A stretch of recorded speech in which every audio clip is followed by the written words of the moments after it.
সিয়াম নষ্ট হওয়ার কারণগুলো, সহবাস, স্ত্রী সহবাস দিনের বেলা যদি করে সিয়াম নষ্ট হবে। তাকে একটানা 60টা রোজা করতে হবে। এটা করতে অক্ষম হলে 60টা ফকির মিসকিনকে খাওয়াতে হবে। 1 কেজি 250 করে চাল 60টা ফকির মিসকিনকে দিতে হবে। একটানা 60টা রোজা রাখতে হবে। একটানা 60টা রোজা, ফেরে ওই একটা রোজার কাজা একটা 61টা তাকে রাখতে হবে। এটা খুবই সাবধান। মানে রমজানের দিনের বেলায় স্ত্রী সহবাস থেকে বিরত থাকা। নিজস্ব ক্রিয়া বা হস্তমৈথুন বীর্যপাত হলে সিয়াম নষ্ট হয়ে যাবে। ইচ্ছাকৃতভাবে কেউ যদি বীর্যপাত করে তার সিয়াম নষ্ট হয়ে যাবে। অনিচ্ছায় ঘুমিয়ে আছে, স্বপ্নদোষ হয়েছে, সিয়াম নষ্ট হবে না। রাত্রে ঘুমিয়েছিল, ফজরে উঠেছে, আজানও হয়ে গেছে, গোসল করে নেবে, নিয়ত করে নিয়েছে আমি সিয়াম রয়ে গেছে, কোনো সমস্যা নেই, সিয়াম নষ্ট হবে না। তবে স্ত্রীকে সহবাস ছাড়া আলিঙ্গন করা যাবে, চুম্বন করা যাবে, এই সমস্ত বিনিময় করা, সহবাস ছাড়া অন্য এই সমস্ত বিনিময় করা করা যাবে। তবে যে নিজের কাম ভাব, মানে নিজের কাম বা উত্তেজনাকে কন্ট্রোল করতে পারবে না, আয়ত্ত করতে পারবে না, তার জন্য নয়। হয়তো সে চুম্বন করতে গিয়ে সহবাসে পরিণত হয়ে যাবে, হারাম, তাহলে এটা করা যাবে না। সে তাকে চুম্বন থেকে বিরত থাকাই উত্তম।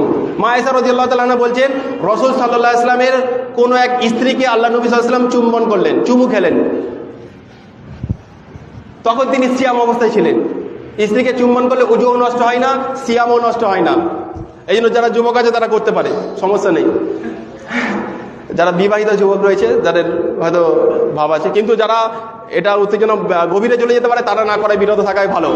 মা আয়েশা ওই হাদিসটা বর্ণনা করছেন, উরওয়া রাহিমাহুল্লাহ, ওনার ভাগিনা মানে ওনার বোনের ছেলেকে বর্ণনা করছেন যে আল্লাহ নবীর কোন এক স্ত্রীকে তিনি রমজান মাসে সিয়াম অবস্থায় চুম্বন করলেন। তিনি রোজাদার ছিলেন, তারপরে তিনি হাসলেন। তখন উনি জিজ্ঞাসা করলেন, আপনি কি সেই স্ত্রী? তখন তিনি হেসে ফেললেন, মানে তিনি ছিলেন সেই স্ত্রী। এটা হাদিস, এটা হাসাতের বিষয় নয়, এটা জানার বিষয়, এটা বললাম। তাহলে রমজানে সিয়াম নষ্ট হয় কিসে? রক্ত নিলে। যেটা অনেকে মতবিরোধ আছে, তো রক্ত যদি কেউ প্রচুর রক্ত নেয় তাহলে সিয়াম নষ্ট হয়ে যাবে। এবং নাকে ড্রপ দিলে যদি পেটে চলে যায়, পাকস্থলীতে চলে যায়, সিয়াম নষ্ট হবে। নাকে এমন ড্রপ বা ঘা হয়েছে যেটা ড্রপ দিলে নাকেই থাকবে, তাহলে জায়েজ, নাকে ড্রপ দেওয়া যাবে, সিয়াম নষ্ট হবে না।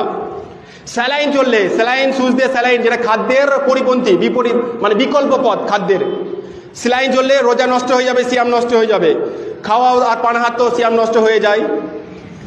মাসিক শুরু হলে, মেয়েদের যদি রোজা রেখেছে এই অবস্থায় মাসিক শুরু হয়েছে, তাহলে সিয়াম ছেড়ে দেবে।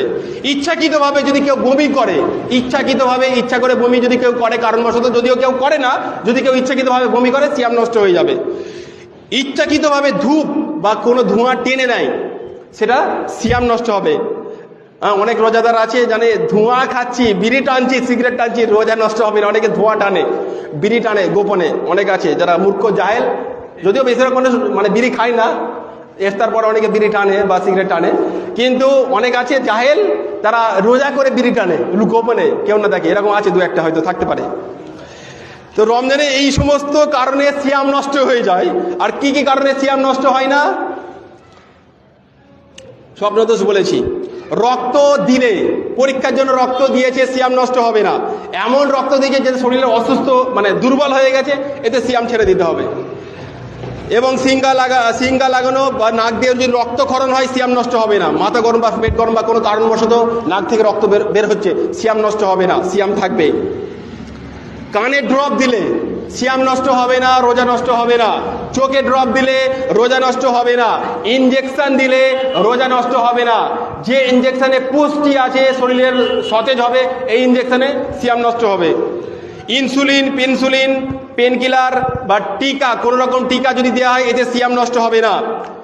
এবং অনিচ্ছায় যদি কেউ ভুলবশত, যারা নতুন রোজা রাখে, বাচ্চারা বা যারা সাবালক ছেলেরা 12, 13, 14, 15 বছরের যারা প্রথম রোজা রাখছে, তাদের ভুল করে হয়ে যায়, বা রমজানের প্রথম দিকে হয়ে যায়, ভুল করে খেয়ে নিয়েছে, পানি খেয়ে নিয়েছে, পিপাসা পেয়েছে, পানি ছিল সামনে, এটা আল্লাহ তাআলার তরফ থেকে খাওয়ানো হয়েছে, তার সিয়াম থাকবে, সিয়াম নষ্ট হবে না, রোজাটা বরবাদ করার দরকার নেই।